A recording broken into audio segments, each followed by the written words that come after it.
El presente video es una remasterización de un video que hicimos en el año 2021 sobre el toro de Lidia. Este video tendrá más información que en ese video yo no dije, así que pongan atención que Fiona, Nico y Teodoro estarán narrando este video.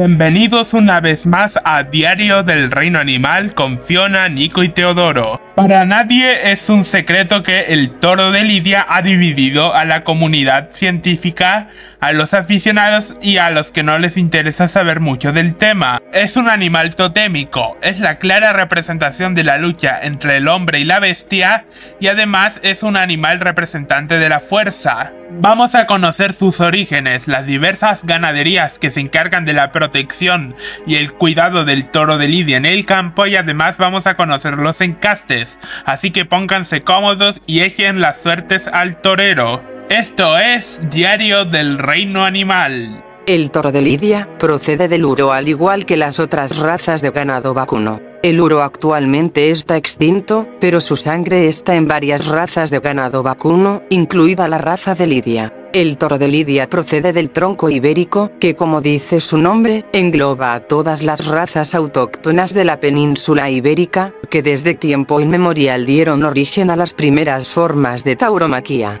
Les recomiendo anotar el concepto de tauromaquia, porque más adelante lo volveremos a mencionar. El ganado bravo, otra forma de llamarle, se diferencia de otros integrantes del ganado taurino por tres rasgos principales. La presencia de grandes cuernos, que van orientados hacia adelante, un potente aparato locomotor, y lo más importante, sus instintos de defensa muy altos, un carácter temperamental y agresivo, que se agrupan en la denominada bravura. Uno de los aspectos de la historia del toro de Lidia, que más se presta a discusión, es la determinación sobre la aparición de la crianza del mismo, con fines de lidia, en base a la selección de ejemplares y razas con fines comerciales, que hoy están destinados a los espectáculos taurinos de toda índole. Se cree que la selección del toro bravo se pudo haber dado en los siglos XV y XVI, en la provincia de Valladolid, donde se crió en amplias extensiones de terreno, una vacada que pudo haber sentado las bases del toro de Lidia actual. Desde los términos de Boecilio, la Pedraja de Portillo y Aldea Mayor de San Martín, partieron los toros para las fiestas de los pueblos, de la corte de los reyes o para las eclesiásticas. El nombre de esta ganadería primigenia fue Raso de Portillo, y fue conocida hasta finales del siglo XIX. Existe la creencia de que sus toros fueron los primeros en ser empleados en festejos reales.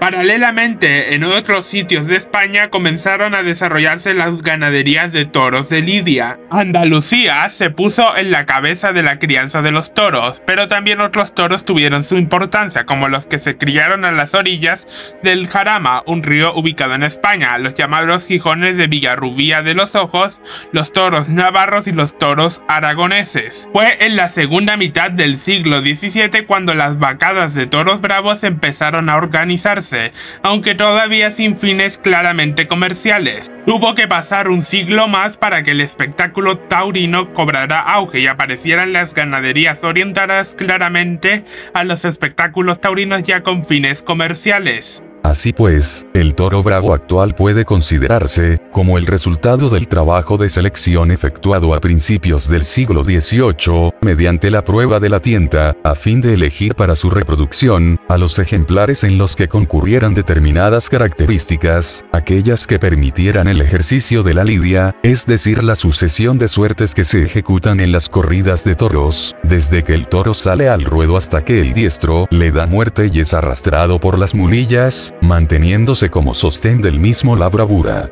Y ya en la segunda mitad del siglo XVIII, nacieron las castas funcionales del toro de Lidia y sus encastes. Y es aquí donde entramos al segundo apartado del video, donde vamos a hablar de las castas y encastes del toro bravo. Primero debemos entender cuál es la diferencia entre una casta y un encaste, ya que aunque ambos términos suenen similares, la casta y el encaste son cosas diferentes. La casta sería la suma de todas las cualidades que definen a un toro y lo que lo diferencian de otro toro, no solo refiriéndose a diferencias físicas, sino que también de comportamiento, mientras que el encaste de un toro se refiere al resultado del cruce entre ejemplares de cualidades diferentes, con el fin de mejorarlas, pero también para mantener una característica concreta. La primera casta de toros bravos que vamos a analizar en este video es la casta cabrera. Es una casta que se caracteriza por disponer de reses con un tipo longilíneo, con perfil cefálico subcóncavo y de gran alzada, con cabeza y cuellos largos. La mirada de un toro de esta casta es muy expresiva. El abdomen es recogido y suele ser zancudo. Presenta encornaduras bastante desarrolladas y gruesas en su base, que se insertan por detrás de la línea de prolongación de la nuca en el frontal, y pese a su tamaño no gozan de una buena conformación desde el punto de vista cárnico. Las principales pintas de los toros de la casta cabrera suelen ser desde el cárdeno al negro, al colorado, al salinero y hasta el sardo. Y la principal ganadería que se encarga de la crianza y protección de los toros de la casta cabrera es la ganadería de Miura. La segunda casta que nos corresponde analizar es la casta navarra, que es la más antigua de las 7 castas fundacionales del toro de lidia actual, que compone los encastes reconocidos por la legislación española que figuran en el libro genealógico de la raza bovina de Lidia, y su origen se remonta a 1670, cuando el ganadero Joaquín Antonio de Beaumont de Navarra y Escurra fundó la ganadería con reses navarras descendientes del Bos braquieros, y consiguió crear a un animal con características propias y que pervive de forma residual desde aquel entonces hasta nuestros días en distintos hierros de la cabaña brava. Las principales características de los toros de Navarra es que son de talla muy pequeña, verbilíneos, presentan perfiles cerrados cóncavos y tienden a pesar poco. La cabeza suele ser muy pequeña y de morro ancho, sus ojos son saltones y tienen una mirada muy viva. Sus encornaduras son cortas de longitud y muy afiladas y se dirigen normalmente hacia arriba, como el ejemplar que están viendo en pantalla. A esto se le conoce como veletos, y aparecen en menor frecuencia los ejemplares cornipasos y cornivueltos. El cuello es ancho, su morrillo es prominente aunque tampoco excesivo y la papada está poco marcada. Algunos datos extra. Los ejemplares de la casta navarra son toros de capas coloradas en su gran mayoría, aunque en menor frecuencia están las pintas tostadas y negras. Son animales de gran dureza para la lidia, conocidos por derribar a los caballos, perseguir con frecuencia a los banderilleros dejando de lado su interés hacia el capote, y en la faena de muleta eran muy difíciles para los diestros, lo que llevó a principios del siglo XX que se dejarán de lidiar por las dificultades que planteaban las reses durante la faena. Sin embargo, estos animales resultaron ser muy buenos para los festejos populares, como los concursos de recortadores, y se adaptaron bastante bien a estos. Hablando de las ganaderías, en 2020, en el libro genealógico de la raza bovina de Lidia, se reconocieron 34 ganaderías de casta navarra, siendo 12 de las cuales que se encuentran en la comunidad de Navarra y el resto están divididas por varias zonas de la península ibérica.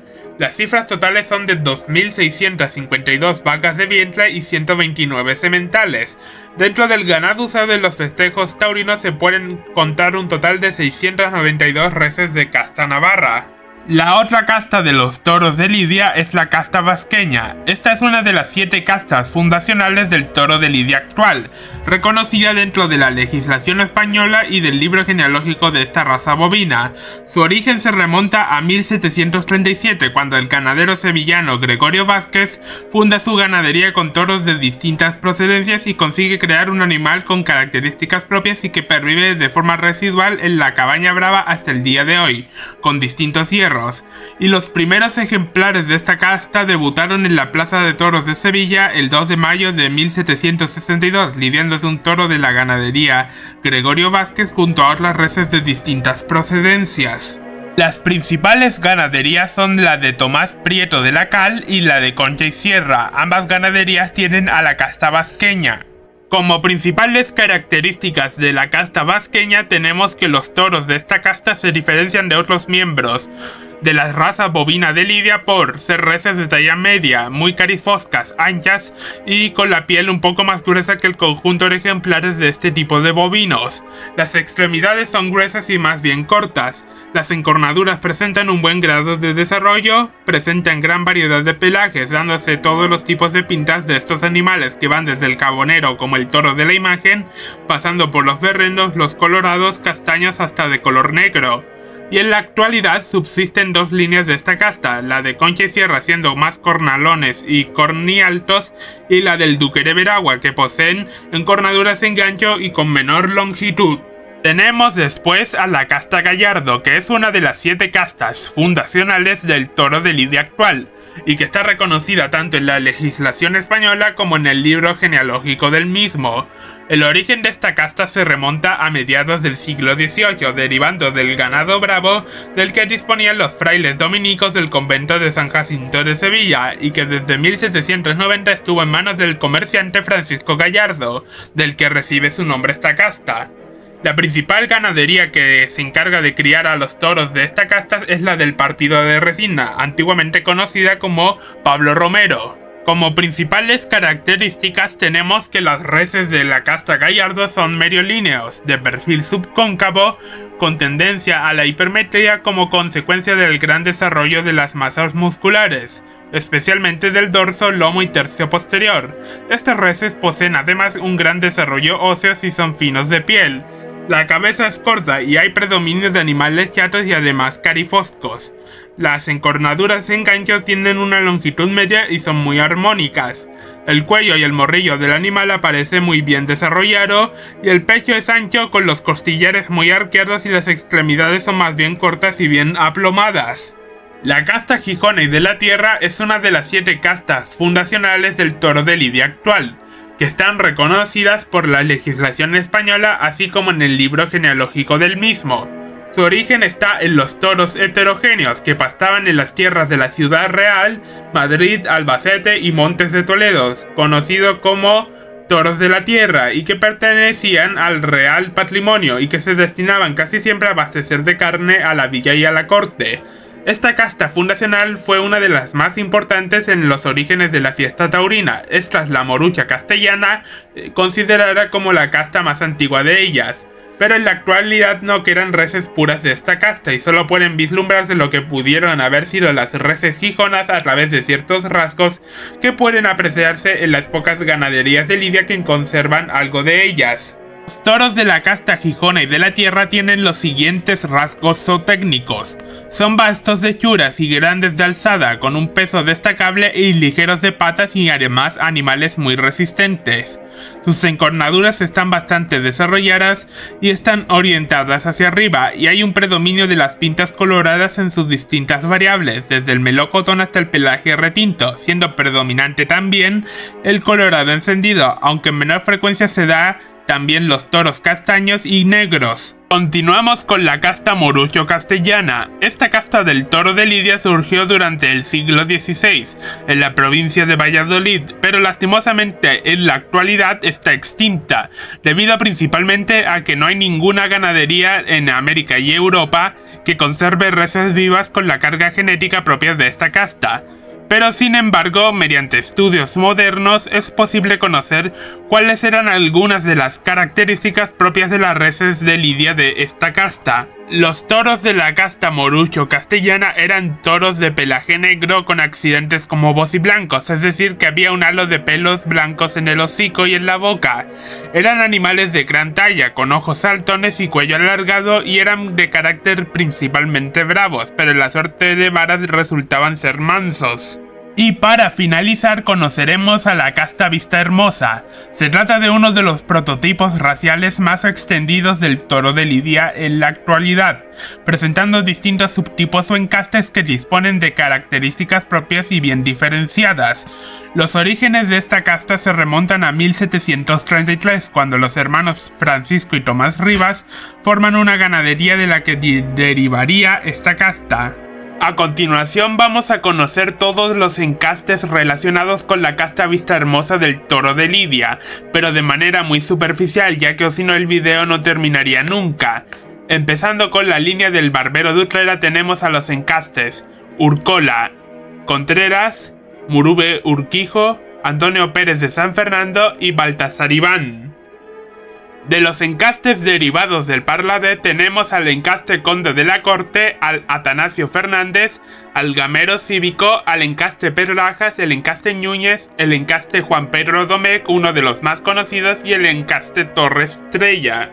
Ahora de la línea Barea Picaeva de Lesaca solo conocemos un encaste, que es el encaste Saltillo, del que predominan los toros cárdenos, es decir, de color gris. Y para finalizar con este apartado de las castas y encastes del Toro de Lidia, tenemos los del cruce de Barbero de Utrera con Barea de Lesaca, que se lo agrupa a 3 encastes, que son el encaste Santa Coloma, el encaste Alba Serrara y el encaste Celestino Cuadrí.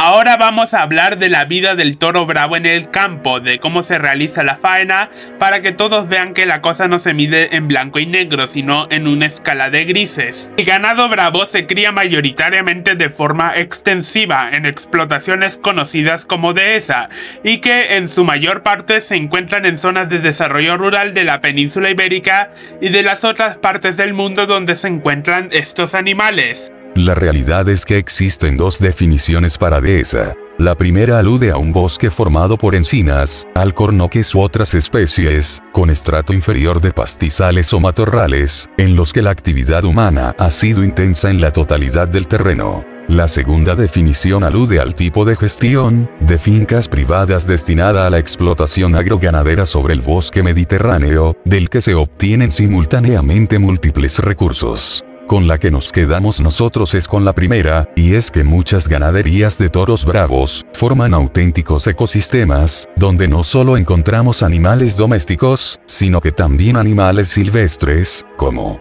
buitres, zorros, jabalíes, ciervos, ovejas silvestres y una gran variedad de aves.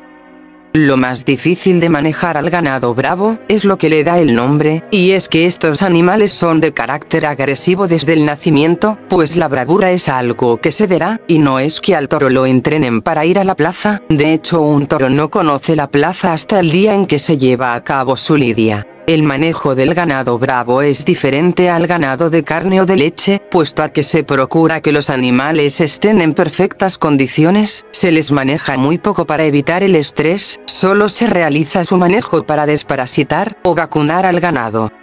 A los 4 o 5 años es cuando los toros alcanzan la edad suficiente para ir a una plaza y ser lidiados. Y como curiosidad, las edades del toro de lidia reciben nombres específicos. Cuando tienen 1 año, se les conoce como añojos. Cuando tienen 2 años, se les conoce como herales. Cuando tienen 3 años, son utreros. Cuando tienen 4 años, son conocidos como cuatreños. Y cuando tienen 5 años, son conocidos como cinqueños. Creo que ahora es el momento indicado para hablar de la faena del toro de lidia, es decir, su función zootécnica.